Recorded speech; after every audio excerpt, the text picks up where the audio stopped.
Hello guys, welcome back to my YouTube channel. आज बात करेंगे ट्रांसफर की, क्योंकि ट्रांसफर का माहौल चल रहा है, ट्रांसफर विंडो एक्टिव है, तो हम भी ट्रांसफर की बात करेंगे। आज हम बात करेंगे तीन क्लब्स को लेके, बार्सिलोना, मैनचेस्टर यूनाइटेड और चेल्सी।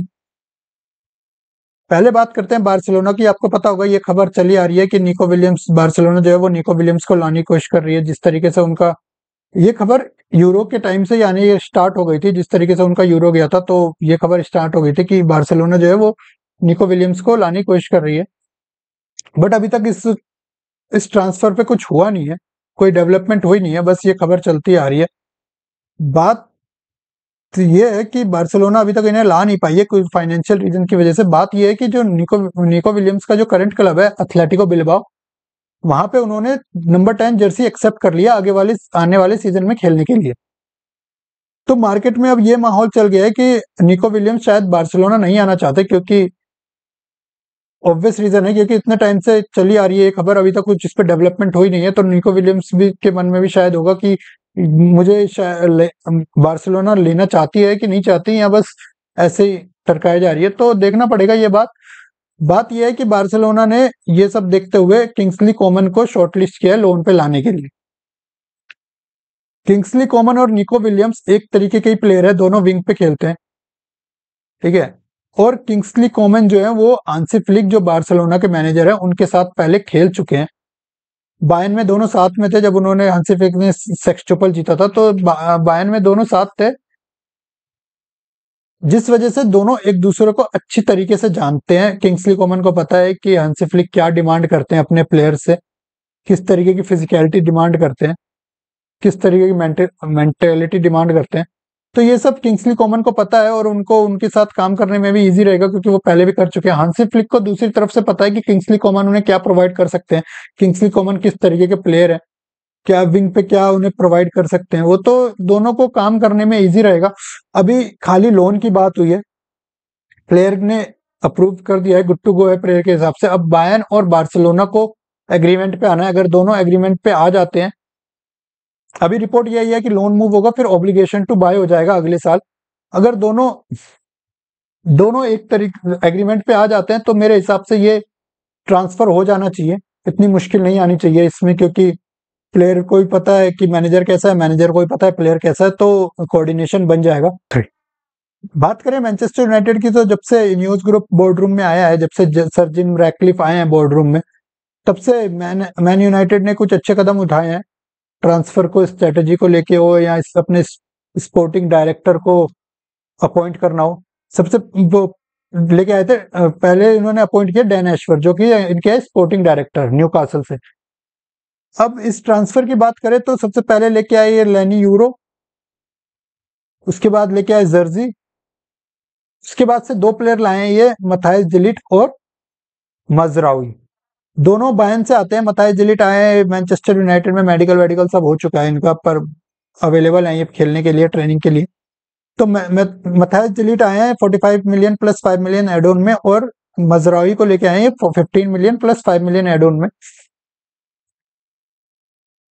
बात यह है कि मथाइस डिलीट जो है वो सेंटर बैक है, और मजरावी जो है वो फुल बैक है। देखना पड़ेगा कि लिसांड्रो मार्टिनेज तो एक इनके सेंटर बैक रहेंगे, बाकी ये दूसरे सेंटर बैक पेयर पे किसे खिलाते हैं।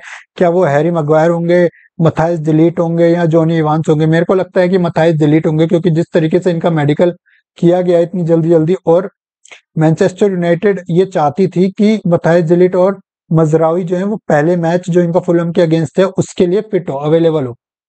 तो मेरे हिसाब से ये दोनों फर्स्ट टीम में ही खेल लेंगे, प्लेइंग 11 में आ जाएंगे ये।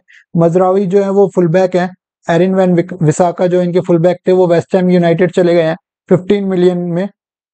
तो मेरे हिसाब से ये लाइक टू लाइक रिप्लेसमेंट लेके आए हैं। अब ये एरिन वैन विसाका का ऑब्वियसली परफॉर्मेंस उतना उस लेवल पे नहीं था, इसलिए वजह से यही माजरावी को लाना पड़ा। तो देखना पड़ेगा कि एरिक टेन हैग को स्कोर तो काफी अच्छा मिल गया है। अब देखने वाली बात यह है कि ये स्कोर को लेके वो कहाँ जाते हैं। क्या वो चैंपियंस लीग, पहली बात तो क्या वो टाइटल के लिए compete कर पाएंगे? अगर टाइटल के लिए compete करते हैं तो ये मैनचेस्टर यूनाइटेड फैंस के लिए काफी बढ़िया बात होगी। अगर वो टाइटल के लिए नहीं जाते तो देखना पड़ेगा क्या वो चैंपियंस लीग प्लेस पे फिनिश कर सकते हैं क्या, क्योंकि मुझे तो लगता है कि जो चार प्लेस हैं चैंपियंस लीग के लिए, उसमें मैन सिटी, आर्सेनल और लिवरपूल, ये 3 पक्के हैं। एक 4th प्लेस की लड़ाई होगी। अभी मेरे हिसाब से ये है, अगर बाकी कुछ हो जाए तो उसको कुछ कह नहीं सकते, बट अभी मुझे जहाँ तक लगता है वो यही लगता है।